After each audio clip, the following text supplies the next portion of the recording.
We built our dear Wharram Tiki 38 BareBare inspired by the traditional Polynesian double canoes.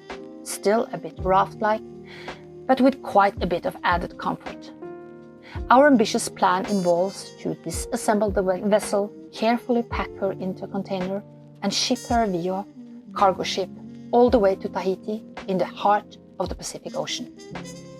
Once in Tahiti, we will reassemble our little ship, raise the mast, stock up on food and water, and embark on new adventures in what is considered to be one of the best places in the world for sailing.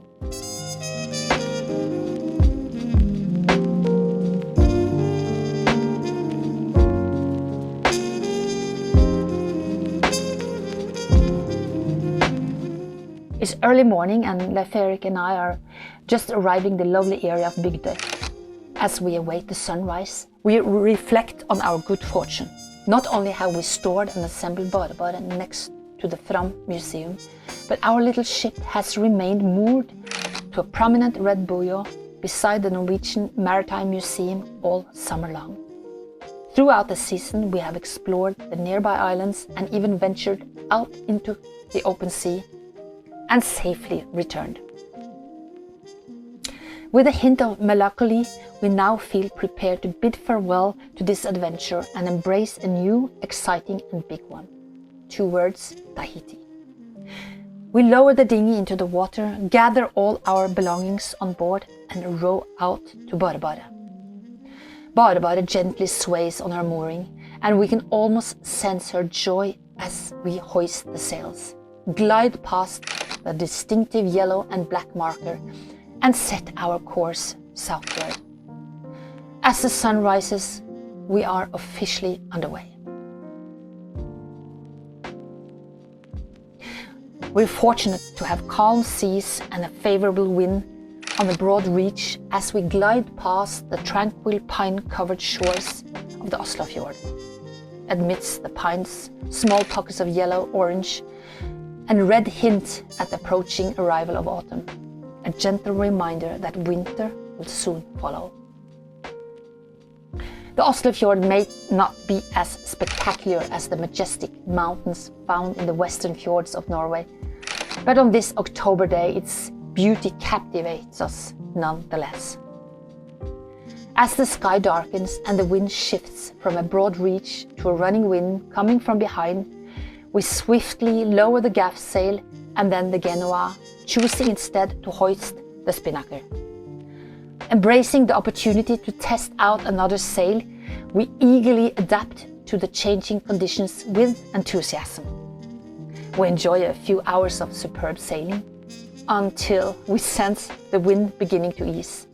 Slowly but surely, it fades away until all is tranquil, the waters mirror smooth in a surprisingly brief period. Naturally, we bring down the spinnaker as it collapses.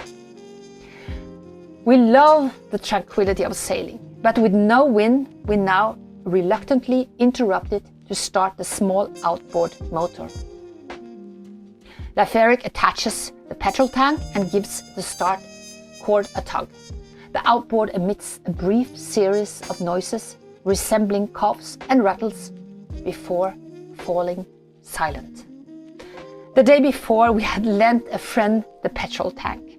Aware of the rather bad weather he had faced with lots of rain and in an open traditional boat, we immediately realized, and I must confess, a few swear words escape, not just from my mouth. There is water in the tank. The outboard refuses to cooperate unless we can clean the petrol, a task we have no means to accomplish. Our options are limited. We can either resort to rowing or patiently wait for the wind to strengthen. It's mid-October, we have not seen a single boat for hours and get rather surprised when we spot a small open wooden boat approaching directly towards us. While all sailors should indeed be each other's allies, this surprise is particularly pleasant as it turns out to be a friend of ours. Christian runs Norwegian Yacht Charter, a company that takes tourists around in their charming yellow vintage ferries from the 1950s. Christian greets us with a warm smile and a hint of laughter as he approaches. In need of a tow for any reason, he asks, his offer showing genuine kindness. And grateful for his assistance, we explain the situation with our outboard and hand over a long rope. Over the next 2 hours, we just sit quiet on BoraBora's deck, enjoying our coffee and the pleasant October sun, and of course, we check the weather forecast, as sailors often do. As our friend releases the rope, we wave thank you and goodbye, swiftly hoist the sails in the gentle breeze, and our little ship resumes its course once more. And that afternoon of sailing is nothing short of perfect. Consulting the sea map, we find a potential anchorage for the night. Evenings arrive swiftly during this time of year in Norway, and we find ourselves dropping anchor in a tranquil little bay just as the sun dips below the horizon. The following morning greets us with a pristine blue sky and a gentle breeze favoring our direction. Swiftly we hoist the sails and chart our course. With several nautical miles left to cover, we make the most of every breath of wind available. Departing from the saline waters of the Oslo fjords, we set our sights on Glomma, the river stretching over 600 kilometers. Fortunately, our journey takes us only a few nautical miles upstream to Fredrikstad, returning us to where BareBare's 2 hulls were first crafted 2 years prior.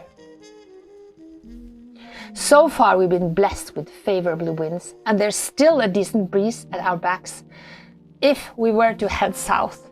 However, our course now requires us to make an almost 180-degree turn to sail up the river. Armed with sails and oars, but lacking an engine, we rely on the elements to propel us forward. The weather report indicates that the wind will soon shift in our favor for navigating up the river, but for now we await its timely change. We each grab one of the big and heavy Viking oars and swiftly begin rowing. Normally the boat glides effortlessly with 4 rowers in calm conditions. However, with just the 2 of us and the opposing current of 2 knots, progress becomes exceedingly challenging.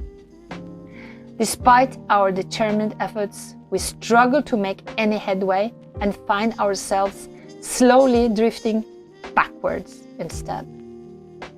We're about to give up and drift out towards the salty sea when I feel a little tickling in my neck. The wind, our friend the wind, has decided that this is the moment we need her. If a boat is considered to be a female, let's decide the wind is as well. It's a happy moment.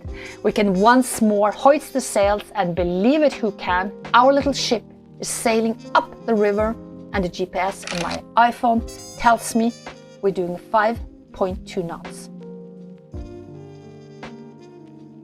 We pass by small islands, sailboats in their marinas, charming cottages, and then the container port where BoraBora is to leave for Tahiti in a few months.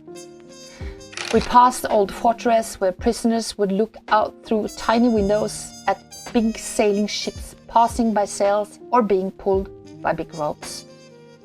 Again, we have to turn the boat. This time only 90 degrees, but now the current will be pulling us towards not only 1 but 3 bridges, where at least one of them will break our mast if we cannot maneuver. We call a friend Erlend, and he quickly arrives in his small green vintage ferry, once used to transport people across the river. Again we hand over a rope, and a few minutes later we're safely tied to a small pier belonging to, once more, a friend. BoraBora has reached its last port on this side of the world.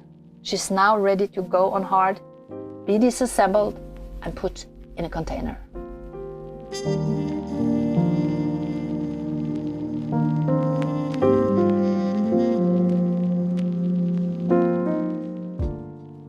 A huge huge thanks to our patrons and subscribers. For just a few bucks a month, join our community and be part of the tribe. Get in on the fun. We're making mugs for each episode. Start collecting now.